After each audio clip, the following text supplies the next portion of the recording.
Hello everybody, it's SOD Mad Haven here today, and I thought about doing a little bit of a throwback and jumping into a Tiger 2, the King Tiger specifically, premium tank. And today we're just going to, see how it pairs up against the odds that's, been going on with power creeps and everything else. This tank has suffered over the years. There's been a lot of tier 8s and tier 7s that have been coming out that can get above the 185 mark, but the effective armor of this turret is around 216 to about 220, depending on your gun depression. Now, right away, we're just going to go ahead, jump straight into the engine, and then go over the modules. Take a look at the armor model, and probably do a comparison, maybe. But right away, let's go ahead. Let's take a look at the engine here. So, 12.38 horsepower per ton. That's actually kind of low, just because, 12.38, that's, for a heavy tank, that's way down there, especially for a heavy tank that has got a little bit of armor. This tank is more of a support role than it is an offensive role, like it used to be back in the day. It used to be the King, King Tiger. Now, 38 top speed, 12 reverse. 12 reverse, you can work with it, but it feels... You feel kind of slow. It's kind of sluggish. 38 top speed, hitting the top speed. You're going to hit it on flat ground.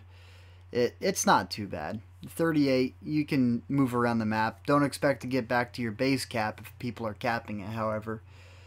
Now, the gun on this tank, you have 225 standard pin for your regular rounds. And then your premium penetration is at 285. That's pretty high. The 285 pin, that's really high. That's probably one of the best advantages to this tank. Now, a base reload of 10.6. Aiming time is 2.5. Gun dispersion is actually really nice at 0.34. Sometimes you miss, sometimes you don't. This tank is capable of pulling off some really nasty snapshots. Now, 15 degrees of gun elevation. It's a little bit harder to work with, just because there's some tanks out there with 20, 18, 19. 15 is kind of that spot where, if someone's up on top of a ridge, you're going to struggle a tad bit, but not too much. Pull up a hill a tad bit, or try and get under them so then they can't shoot you at all. Gun depression, however, at 8 degrees. 8 degrees is actually quite a bit. You're not going to be able to work a ridge line like tanks that have 10 degrees, or the new tanks that have the hydraulic suspension that are capable of getting up to 14 degrees, or any of the Emils that can go about 12 degrees. Don't try going head up against those on a hill. They will decimate you inside this tank, especially with the 185 turret armor. Jumping over to the Tarax here, we have 26 degrees of rotational speed. Now, a 1, 1.2, and 2.4. That 2.4, you're going to fill that. That is going to just absolutely destroy your power to weight ratio on soft ground. So trying to avoid soft terrain, avoid fighting in soft terrain as much as you possibly can. Your best bet is usually a hill. Long range shots with this tank are fantastic. The turret, the base view range at 400 is phenomenal. It's awesome. Even though you don't have the strongest armor in tier 8, you are capable of outspotting a lot of people with 400 meters, especially with coated optics, premium consumables, brothers in arms. What was the other two would be recon and situational awareness. Having all of those put on with 400 base view range, you can actually get this view range with coated optics to about 480 to almost 490. It is really nice. The radio, the signal range is only 620. Getting assist damage in this tank is a little bit of a problem, just because of the signal range, but, it's assist damage. Usually you're within, like, 300 meters of your teammate first in the fight, not trying to be the first in exactly. You're better off mid-range to long range inside the Tiger. Now, the ammunition... The velocity of these rounds is really nice. The premium APCR travels at 1375. Those shots are going to travel fast, especially with the dispersion values of the weapon at 0.34. You're going to be hitting targets left and right at long range, and you're just going to feel like a bad A from long range. High explosives and standards travel at 1100, which is still really good travel speed. They're going to land and hit the targets pretty well. The ammo rack locations in the back of the turret and then on the sides of the tank, which means that, you know, side scraping, you do risk the chance of getting pinned in the side and getting your ammo rack hit, but the chances that it happens, it's a 25% base chance unless they're running the 3% bonus from the perk. Now, jumping over to the armor here, this is an older armor model for the Tiger, and I am excited whenever they do update the armor model, if they ever update it. So, 185 turret armor, 230 effective. It's not too bad. I mean, if you see tier 9s are going to go straight through your front. They're not even going to hesitate. They don't need to load premium. They can load standards and go right through your turret. Now, some tier 8s are going to struggle with standard rounds, and some tier 8s aren't going to struggle with standard rounds. Sometimes they got to load the gold rounds. So, jumping over to the front plate, though, at 150, that's a strong frontal plate. It can handle a lot of punishment, especially if you're maxing out your gun depression, keeping your lower plate covered. Now, jumping over to the 100mm spot in the lower plate, 100mm on the lower plate is pretty good. But it is still considered a weak spot, you know, driving over a mound, coming over a hill. That's going to be the first thing that shows. 80mm of side armor. I don't like side scraping in this tank entirely, like, you know, pulling out aggressively, being aggressive. But the side armor on this at 80mm is still a lot. It still cannot be overmatched by any gun in the game. So it's nice. However, this tank does not have any spaced armor except for the 40mm tracks. And even then, you know, if you come out too far, you're going to get tracked and you're also going to get damaged. So be careful. Now, we're going to play 2 matches in this tank today. So let's go ahead and have some fun.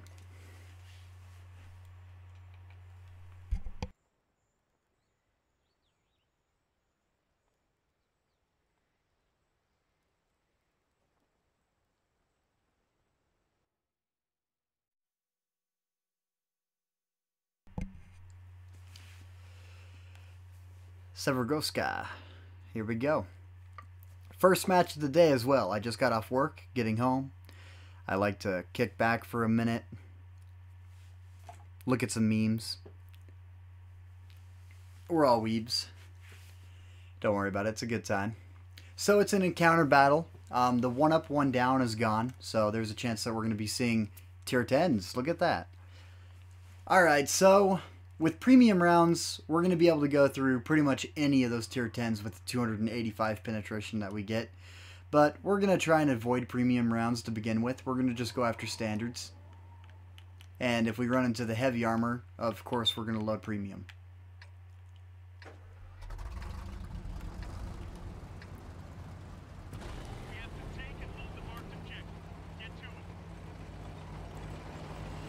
Now, normally I would like to go left, but taking a look, we got a couple tank destroyers on the left side, a few heavy tanks, majority tier 10s. There's no tier 9s except for on the enemy team, a 257.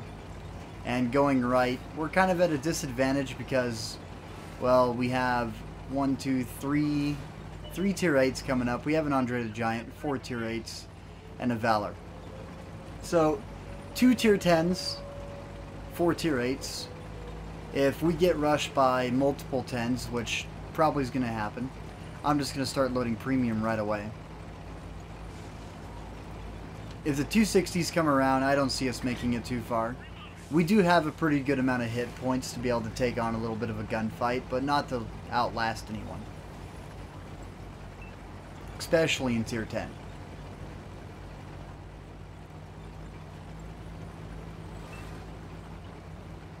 IS-7 is going to try and come up around the side. And there's a Valor.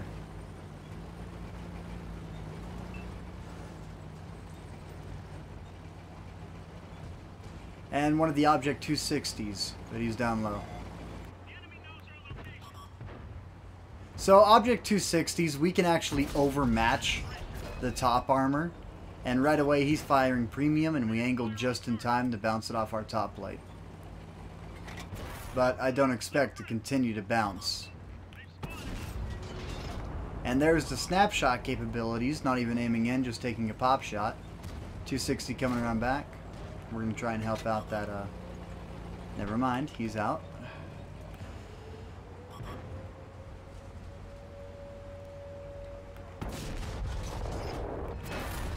And immediately the driver gets taken out, because the 260s are firing premium right through the top plate.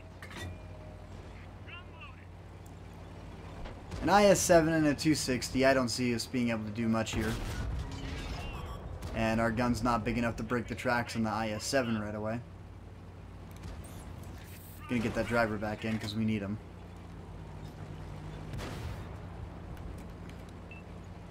Just gonna let Blade know to fall back.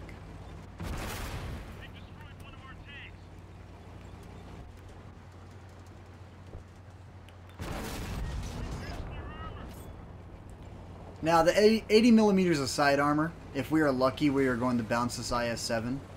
But he's coming in to aim for a track, and we're out. Tier 10s against Tier 8s. The advantage that 10s have against 8s, it is tremendous. You will never be able to stand one-on-one, depending on your Tier 8. However, the King Tiger, it's a good tank at longer ranges, not close quarters combat. It is not a tank meant for brawling. It's more mid-range to long range. But if you have to brawl, it is capable of brawling as long as you get head-to-head and kind of turn your turret a tad bit. Never really face the target, but make sure that you're keeping an eye on your side armor. You don't want to over-angle that towards the enemy in front. You want to make sure that it's still kind of sideways on, or to try and plan where they're going to hit. So, let's say you know the reload of your enemy. You know, and right before he fires, let's say he's looking right at your turret. You know, at the left side or the right side. Slowly turn your turret right before he fires. And maybe, just maybe, you'll be able to bounce it. Now, let's take a look at what General's doing. Oh, he's not looking healthy at 304. And right in front of him is the IS-7 that took us down. And then 260's probably coming up behind. No, it's Leopard 1 with the light tank.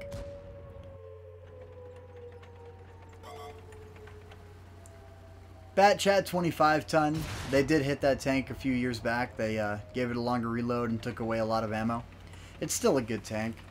The OE3, I feel like the lower plate in this tank needs to be just a little bit thicker. Not by a lot, maybe 10 millimeters. Because there's a couple of tanks out there that just go through it like it's paper thin.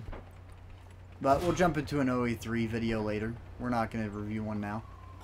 And the Batchat's coming up on the side. Ricocheted first shell at the front lower plate. And 1, 2, 3, and a 4th coming from the machine. Probably one of those was from the Dragon, maybe 2 shots from the machine.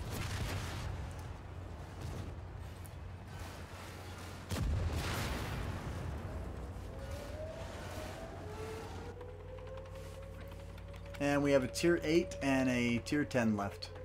Artillery Tier 10 and a Tier 8 AMX 65 ton.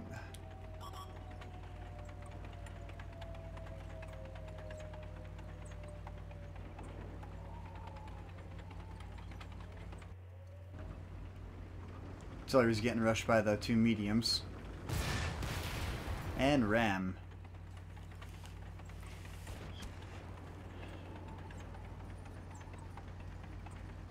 Leopard 1, that's a tank I'm looking forward to getting my hands on. It's got a lot of speed and a really good gun.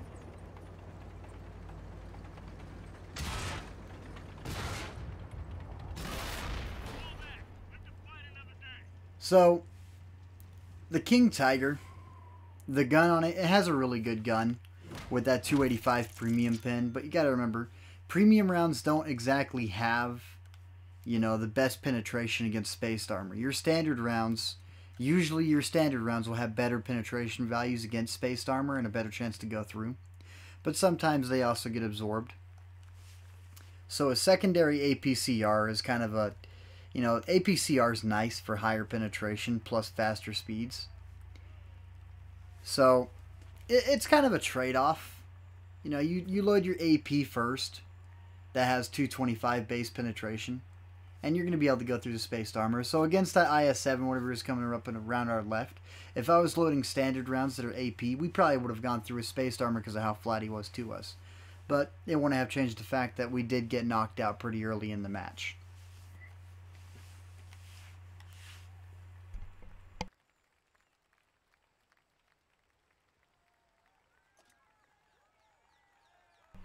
And now we're on our way to our second match.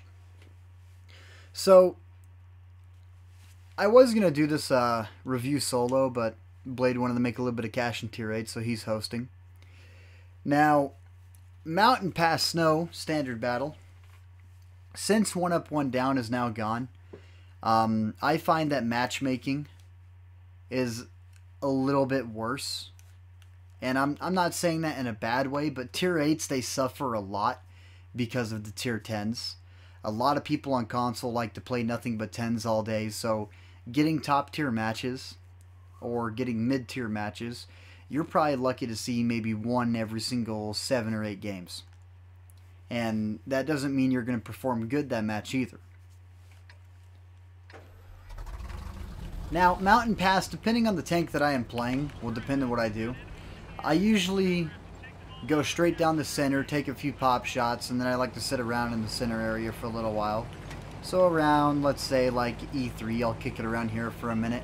And then depending on what I see going on around the map will depend if I drive down into the open area out in the middle and go over to help out under bridge, or if I head to bridge, or if I try going and flanking up top on the right. But for the start of this match, we're going to go ahead and just kick it about right here. Right here is pretty comfortable because I can back up. I have enough view range to spot out targets if I need to. I can push up, get a target spotted. Getting pop shots right across here is a really good way to start off the fight. And this bush that I'm actually right now on is a really good bush. Especially if you're in a light tank. Just try and keep your distance. You don't want to push up too far, because if you get caught out in the open, you're going to be in a lot of trouble. Now there's an ISM pushing down low, which usually you don't see anyone trying to do that. So we're going to go ahead, flip back around and get to this rock over here, because something tells me he's going to try and go haul down right about there. So we're going to load some APCR, so whenever he pulls up, we're just going to go right through his turret.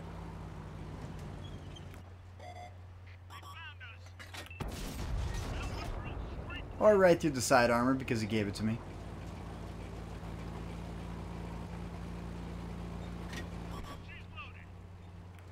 Could probably get away with loading regular AP rounds, but I don't want to swap shells until I can get one more hit in.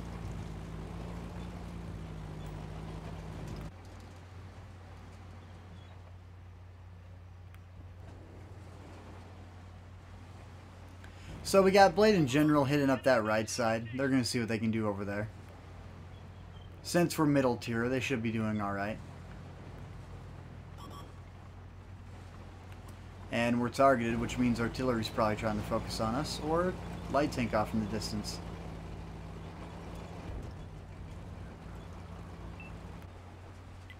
Now, angling inside this tank here, you want to be a little bit careful, just because 80 millimeters of side armor. You can't angle as much as 100, which is as expected. Now, this is the side of a Stone Cold, so let's go ahead and take that.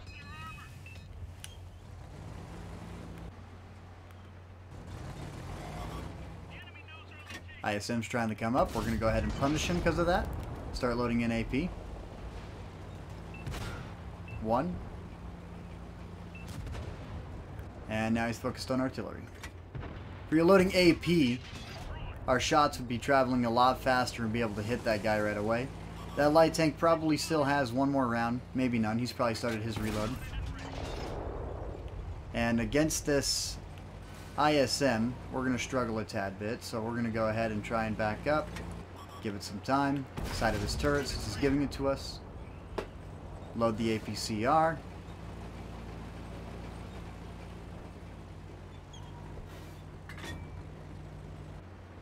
Shoot him in the cheek.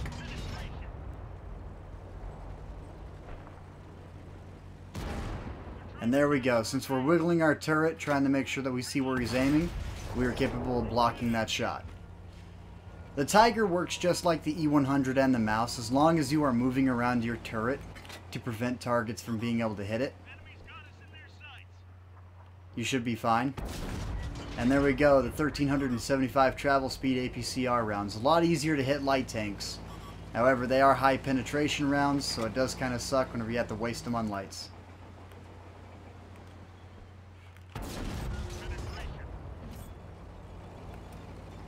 But for the travel speed, they do help punish little light tanks that are trying to get moving in.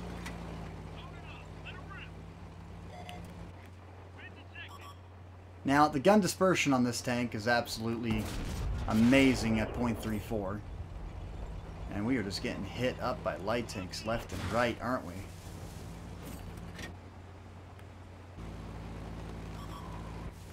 The 12 reverse speed, I'm not a big fan of 12. But you do get back a little fast. It's not no 15 or 20, but at least it's a reverse speed. For pulling out and side scraping with 12, it's a little bit harder, but it can be done. We're going to go ahead and leave the premium rounds loaded in, because we're going to be coming over here, probably taking a look at a 9. Looks like 2 tier 8s. And Blade gets taken down by the light tank that's up top. There's only 3 of us left. This is going to be another loss, it looks like. But we did what we could in the center. Right side seems like it did get pushed a little hard.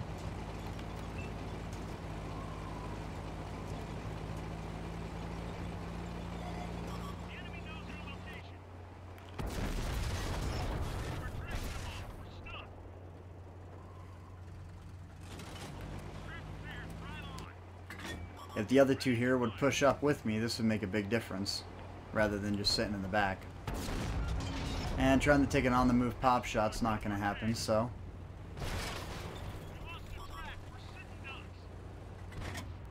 we're going to want to try and move up and get this Stone Cold out as fast as we possibly can, because he's going to hit hard. And we're going to get rushed from the rear, because the team wasn't wanting to push up either.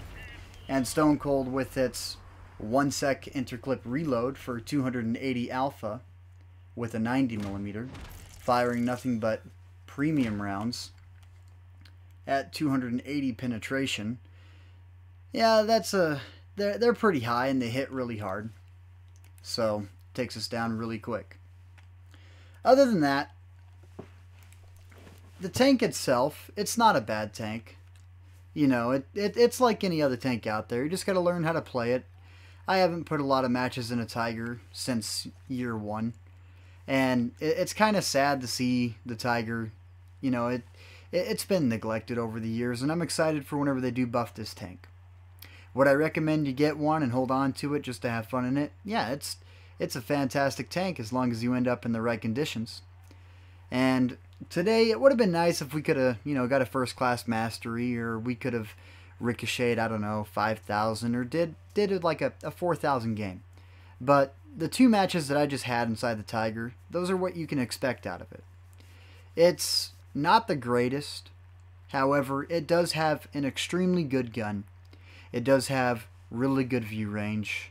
And my recommendations on this tank, I would say, yeah, get one. Just because, all around, it's a very balanced tank.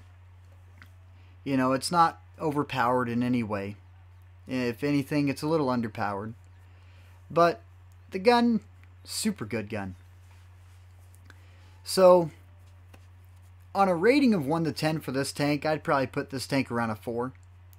Which, yeah, that's a pretty low rating. But it's a fun tank. You can have a blast in it. You know, it's going to make you a good amount of silver if you get the premium versions. So you have the Captured King Tiger, that's an American crew trainer. And then you have the German King Tiger, which is a German crew trainer. And then you have the regular base version, which I do think has a little bit of a better reload. But overall, this tank is good. And it's not good at the same time. Honestly, I think it's fun. Just because it's not good and it's not bad. It is right dead center. Now, it's a tank that will teach you how to side scrape, because it will punish you if you don't. It'll teach you how to back up and take a quick pop shot, because it will punish you if you don't. So, thank you for watching. This today was basically just a review on the Tiger II, King Tiger, and Captain King Tiger. They are good tanks, and once a buff is applied, I will put out another video on them. Thank you for watching, and have a wonderful day.